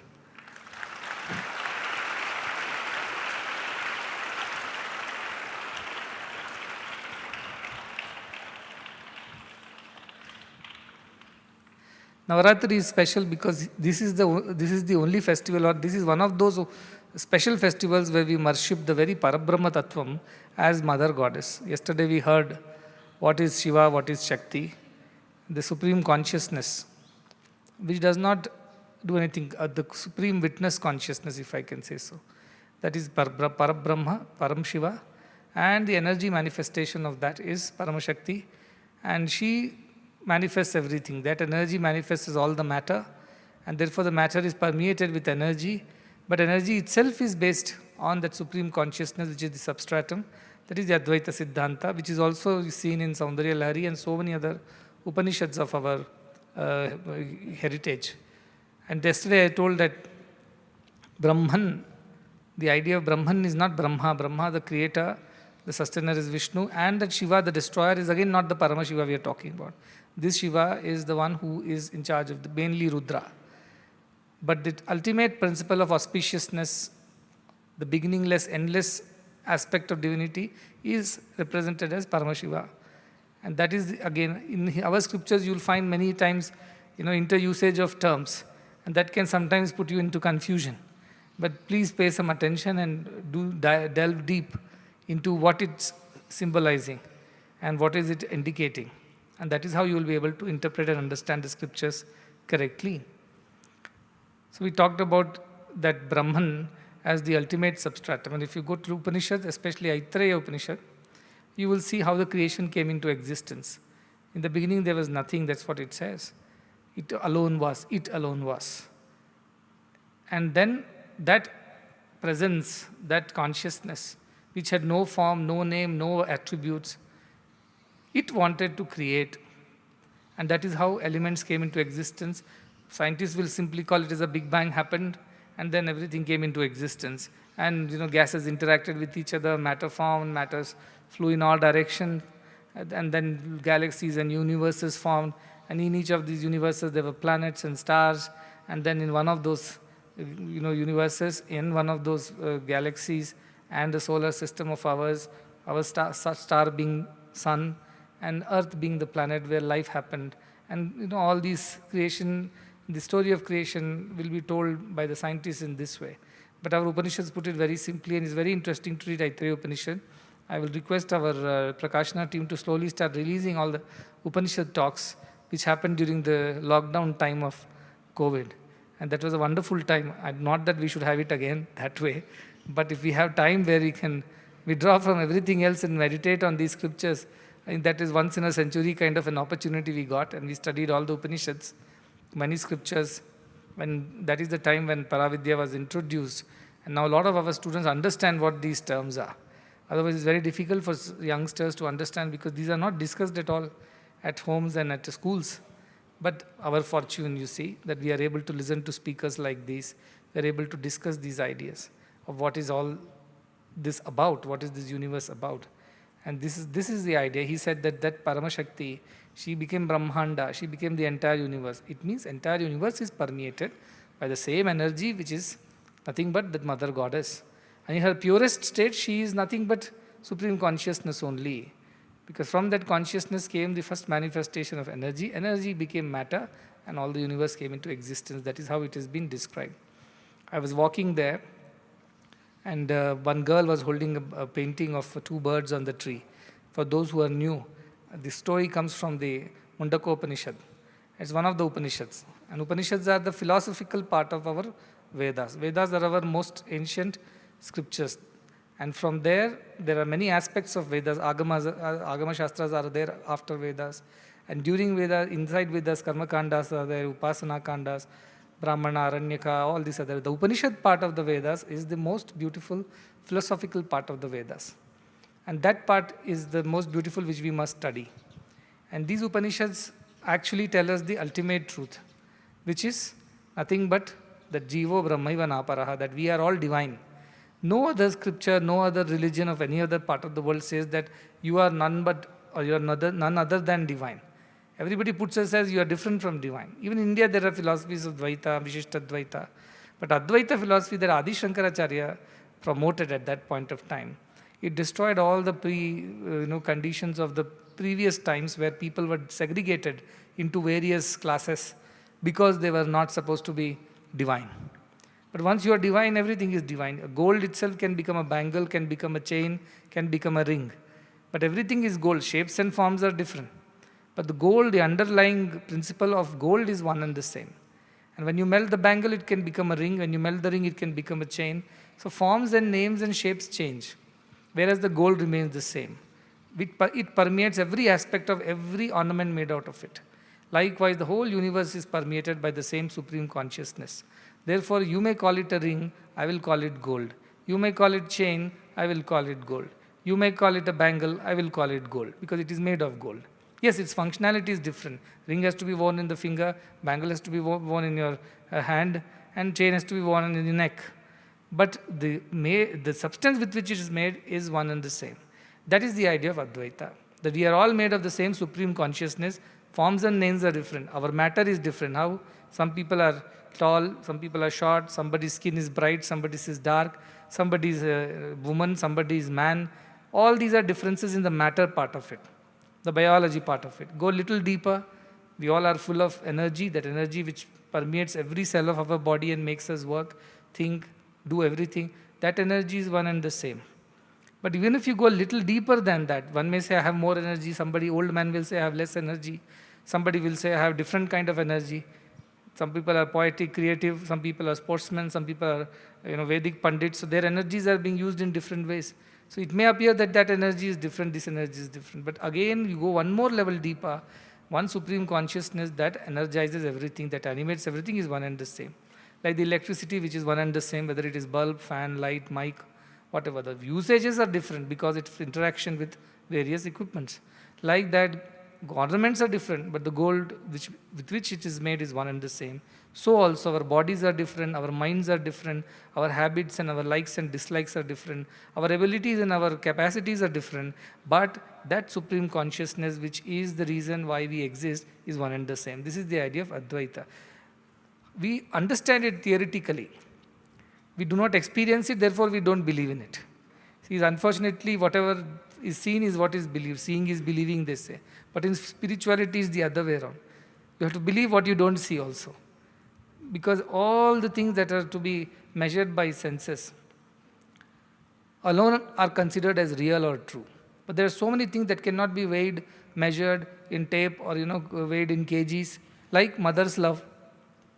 Can mother's love be measured? You can tell me my mother has 1 meter long love for me, or half a kg love for me today. Mother's food can be eaten, it can be half a kg. But mother's love is not having any shape, form, size, weight, measures. So do you mean to say mother's love does not exist? If you say it exists, then I say, prove it to me. Tell me how many kgs, meters long your mother's love is. You have no answers to that. There are things that exist without certain physical measurements, and still they exist. Science only goes by what is seen, the empirical evidence. But spirituality goes by anubhava, experience. I experience my mother's love. Therefore, I know it exists. I cannot make you experience my mother's love. That's not possible for me. My mother must have love for you also. Then you will experience my mother's love. How will I make you experience otherwise? But does that mean that my mother's love does not exist for me? No, it is not true. Likewise, this consciousness exists in all. In fact, that is the very reason why we exist. When somebody denies the existence of God, it is like somebody using his tongue to say that I do not have a tongue. This is what Shankaracharya says. It's almost like saying, I do not exist. By existing, you are saying this. This is equal to saying, God does not exist. That is how he puts it. So, the existence of God is an experiential reality. It's not an experimental phenomenon. You cannot experiment with it. You can only experience it. Upanishad or the rishis of the Upanishad say, na tatra mano gacchati vag gacchati no manaha, chakshur gacchati vag gacchati no manaha, na vidmo na vijanimo yathaitad anushishyat. Their eyes don't go there, ears don't go there, mind cannot comprehend that. I do not know, na vidmo na vijanimo. I do not know how to explain to you this. Yatha etad anushishyat. How do I teach it to you? I do not know, the Rishi says. Because it's an experience, it's like my mother's love. I cannot explain to you, I cannot measure it and show you, I cannot show you in a physical way. Like that, this Brahman's existence cannot be shown in a physical, empirical way. But the very fact that your mother comes running the moment you say, Amma, even if before you finish your sentence that I am hungry, she's already with the plate of food there with you in front of you. The Amma word is enough for her because she has love for you. That's how you know my mother loves you. That's how you know God exists, because you exist. Without God, you cannot exist. How do you know the bulb is having electricity? Because it is glowing. How do you know this fan is having electricity? Because it is running. How do you know this mic has electricity? Because it is amplifying. Likewise, the very idea that I am seeing, eating, breathing, smelling, tasting, touching, thinking, working, acting, whatever I am doing, it's all because that substratum of supreme consciousness called Brahman. So Brahman exists as that very ability. That is what Kenopanishad Rishi says. Eye of the eye, ear of the ear, mind of the mind, it is said. We have the eye, but something else sees through the eye. You will say, my mind sees through the eye. But something else is seeing the mind also. So for those who are new, there is one simple scripture called Drigadrishya Viveka by Swami Vidyaranya Swami. Vidyaranya Swami was also disciple of Adi Shankara, the first disciple whom he placed in Sringeri to start the matam down there. No, he was much later, but from the Sringeri Parampara he is coming. So Vidyaranya Swamiji written this Drigadrishya Viveka, and he says very simple, whatever is seen, there has to be a seer for it. If I can see you, I am the seer, you are the seen. That is the concept, Driga, Drishya. Drishya is seen, Driga is the one who is seeing is. So he says, Rupam, Drishyam, Lochanam, Drig. All that which is seen, Rupa means all the forms are seen. Who is seeing it? Lochanam, the eyes are seeing it. Then, Drig evatu manasaha, when this eyes become the seen, the mind becomes the seer. Because even if I close my eyes, I can still see you all in my mind. I can still imagine shapes, forms, names, things like that. I can feel it in my mind. So my mind is seeing through the eyes. So you go one step behind. Eyes are there, eyes are seeing everything, but behind the eyes is this mind which sees everything. What is mind? That faculty which is thinking, which is deciding, which is analyzing. So it is called Antakarna. It has four aspects. You can read Buddhi, Chitta, Ahankara and Manas. All that you can read. But there is a mind, we all say that I have a mind which sees through all the things. But even if I for a moment stop and see, is there anybody who is seeing this mind? Is there anybody aware of the presence of mind? You will say mind is aware of the presence of the mind. No. Beyond the mind, there is something that is aware that you have a mind. And that mind is thinking right now or listening right now through your ears. That is seeing right now through your eyes. So you go one step behind. So very beautiful in one shloka I say, Rupam Drishyam Lochanam Drig, Tad Drig Eva Drishyam, Tad Drishyam Driktu Manasam. When that becomes the Drishya, Manasa becomes Manasa Dhivrittasya Sakshi, Drig Eva Natu Drishyate. He says, when mind becomes the seen, there is that which sees all that is happening inside the mind. I am right now feeling hungry. I am right now wanting to understand what Swami is saying. Right now I am thinking about tomorrow's function. And some of you, I don't know when this is going to end and when are we going to go for dinner. Now, you are aware of what your mind is doing at this point in time. Who is aware of that is the question the shloka asks. There is somebody else who is seeing. Seeing means aware of it. Seeing means aware of mind's vagaries. That awareness is something which further has nobody to know it. It is the final stage, it knows everything. Once again, you see objects in front of you. What is seeing that? Eyes are seeing that. But eyes are also seen by somebody, means somebody is aware that eyes are seeing. And you will say mind is aware. Because mind is seeing through the eyes and saying, this is red color, that is green color, this is boy, this is girl, this is light, this is fan. All that mind is analyzing.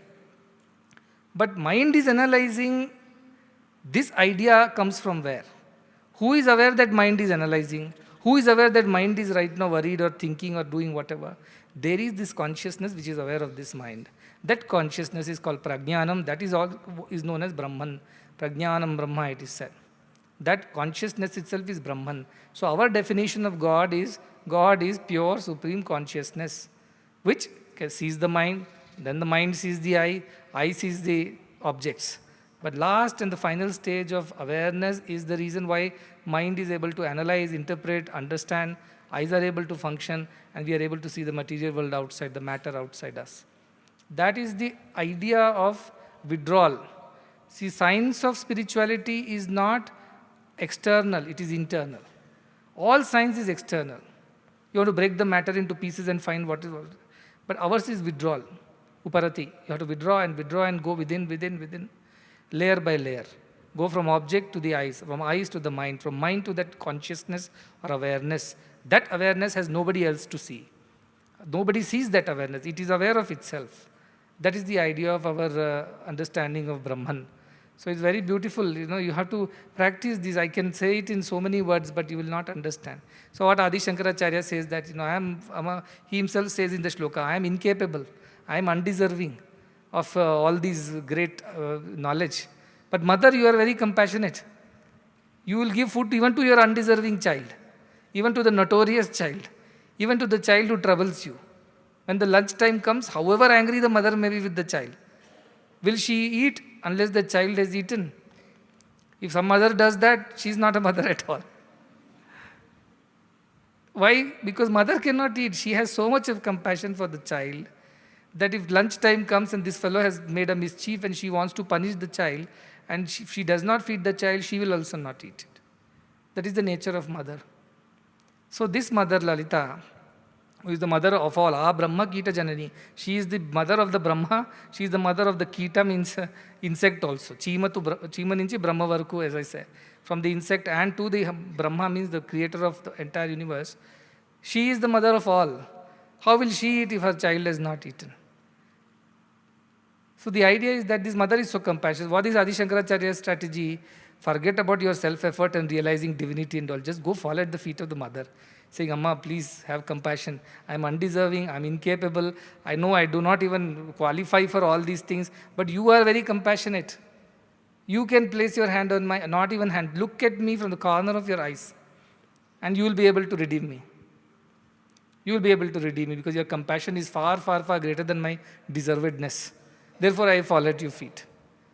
And she can take us to our supreme truth. That's why we worship Mother. So don't just beg for marks and, have strength and money and wealth. That also she will give. Mother is mother. If you go and fall and ask for all these petty things also, she may give you. But that is not what we should go and ask from her. We should ask her for the highest. When Sri Ramakrishna Paramahamsa was there, today we discussed about Kolkata, and Sri Vivekananda was there. That time he was not Vivekananda, Narendranath Datta. He had finished his whatever studies and come back. His father passed away.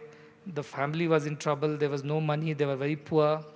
It was really, really bad situation. At that point in time, the poverty was such that he did not have a job and he had to take up a job. But Ramakrishna wanted him to develop devotion to the mother's feet and attain the highest. Whereas Swami Vivekananda, driven by the circumstances, wanted to ask for petty things. So he tells, Swami Vivekananda comes to, that time Narendranath comes to Ramakrishna and says, my mother is not eaten, we don't have food at home, we don't have anything. Ask your mother to bless me with all these things.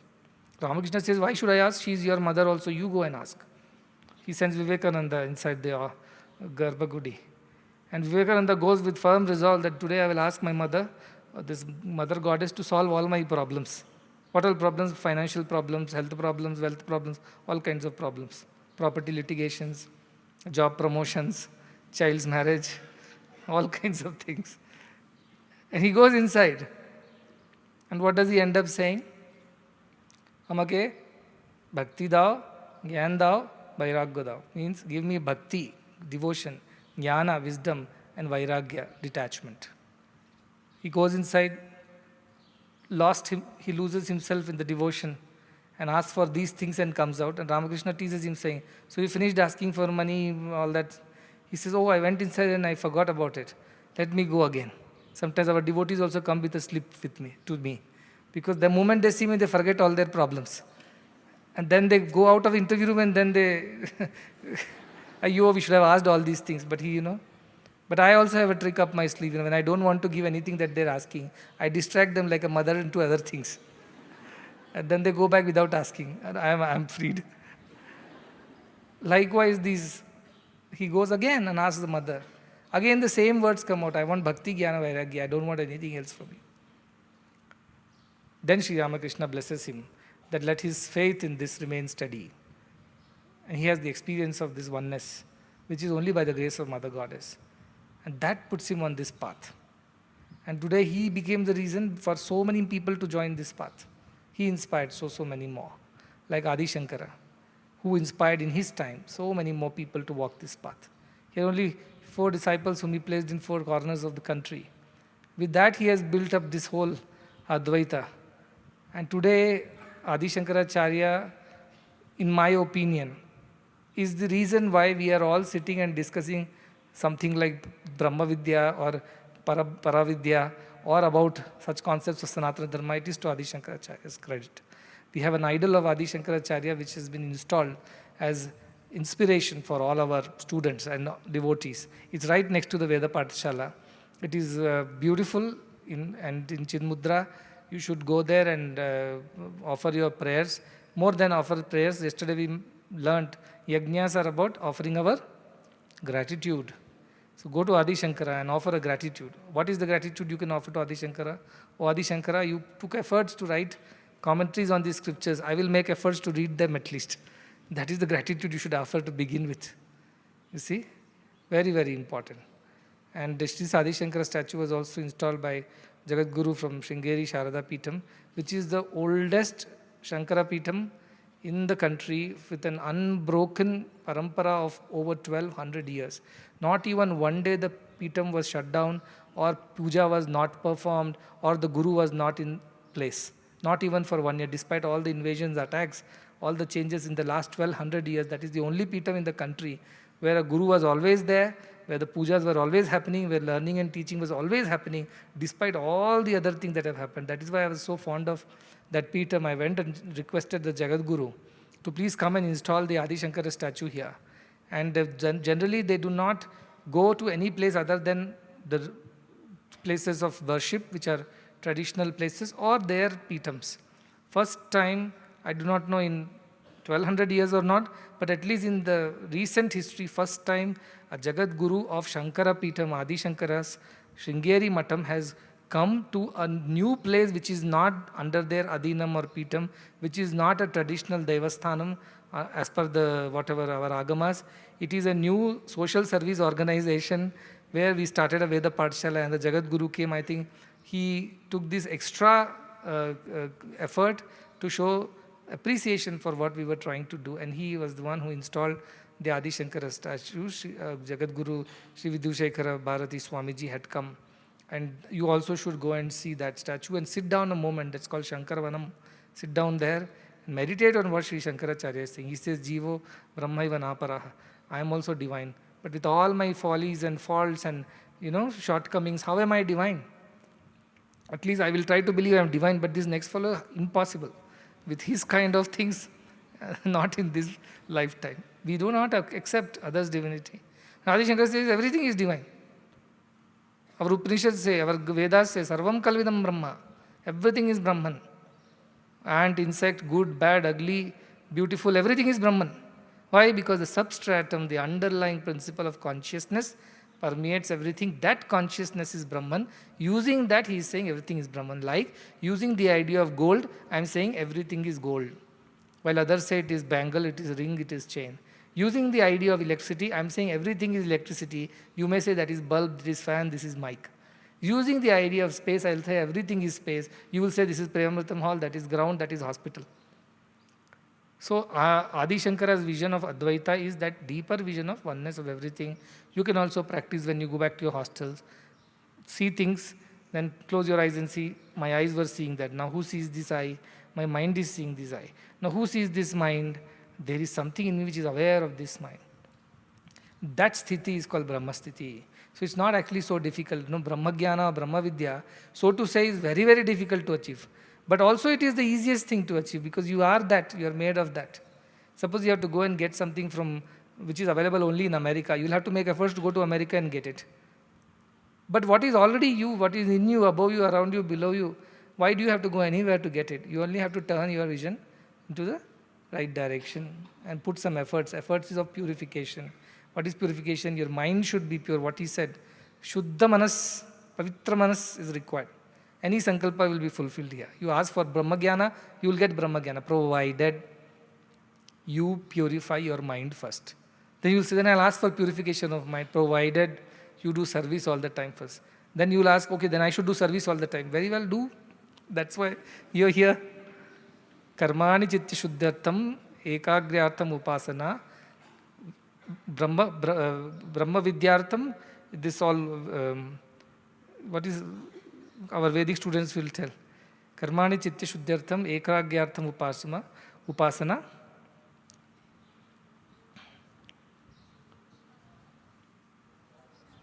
mokshartham Brahma vidyayam iti vedanta dindimaha. That is true. That is a karmani you have to do. All the actions you have to perform to purify your mind. Then upasana, bhakti marga, what he mentioned. Bhakti comes to God only with a purified mind. When bhakti comes only, you can learn Brahma Vidya. And only Brahma Vidya, you can attain the highest, whatever moksha is saying. So you have to go through this process. That is why I emphasize on seva.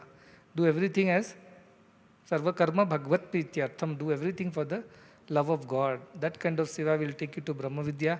Definitely it's your fundamental birthright to attain Brahma Jnana. Nobody can deny it to you. You only can deny yourself by not putting efforts and by not purifying yourself. Nobody can stop you from attaining that. And if you put little effort also, Mother will come running to bless you with Brahma Vidya because she wants you to know and be redeemed. She gives you refuge. She is the refuge for the whole world. If you take refuge in her and ask her for some grace, some compassion that you have started walking on this path, please bless that you do not deviate and reach the goal. She will bless. I have my personal experience, I can tell with authority. It's very easy to get boons out of Mother. Difficult to get it from this Shiva Father. Mother is very, very easy. Very easy. Only you have to be sincere in your approach. Shraddha Suktam, they chanted, no? Shraddha Van Lavate Jnanam. Shraddha should be there. And what is the Shraddha? Complete Shastasya, Guru Vakyasya, Satya Buddhyavadharanam. In Shastras, what we have heard just now, Saundara Lahari, the Shastra. Guru Vakyasya, when your Guru is telling, which I told after that so long. Satya Buddhya Avadharanam. Believe in it. Even if you don't understand, believe. Why? Shastras are telling, Guru is telling, I will believe in it. Once you start believing, you will start experiencing things. So believe that God exists. Believe He exists in everything, in everyone. Believe that God is the supreme consciousness in this form of Nirguna, it exists. And then you will slowly start experiencing that. So in our spiritual journey, first comes faith, then comes proof. Otherwise, it's not going to work. So it's the other way, it's a reverse process. And that is why spirituality sounds a little difficult, because we who are driven by mind and senses always look for outer proofs. We are trained scientifically like that. But spirituality is the reverse process, just the other way around. Therefore, please pay attention to whatever you are hearing over here and slowly make efforts. Small efforts are also okay. Little efforts every day you make to purify your mind. What it means? Not having selfish thoughts, not having negative thoughts, not having worldly thoughts, purifying it spiritual and good thoughts. That itself will take you to Brahma Jnana. That is the idea. Anyway, today I have already spoken much. I will see you tomorrow morning and I will answer a few questions for there. I think I would have answered a few in this talk. Some of the questions I'll answer tomorrow as well. Okay? Many blessings to Keshava Prasad for taking time and efforts to explain. And I told him to do an elaborate session, verse by verse, with the singing of the verse, explanation, and then interpretation another time when we have more time. Today's introduction to this work. I'm very happy.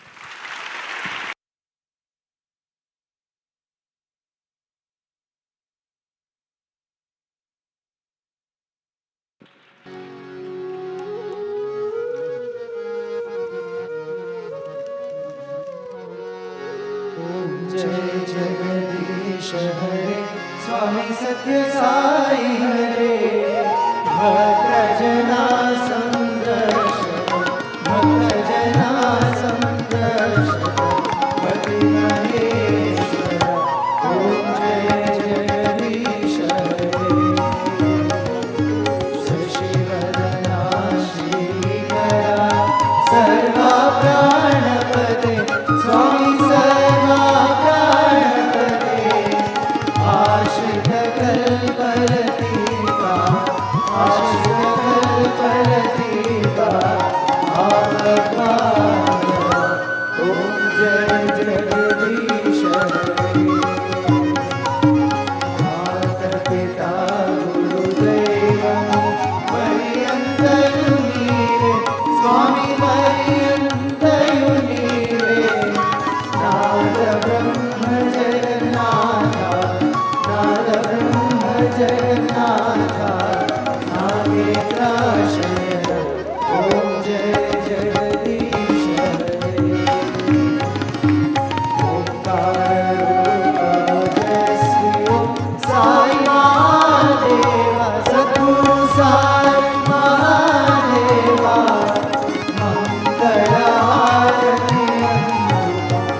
जय बोलो भगवान श्री सत्य साई बाबा जी की जय। जय बोलो सद्गुरु श्री मधुसूदन साई जी की जय।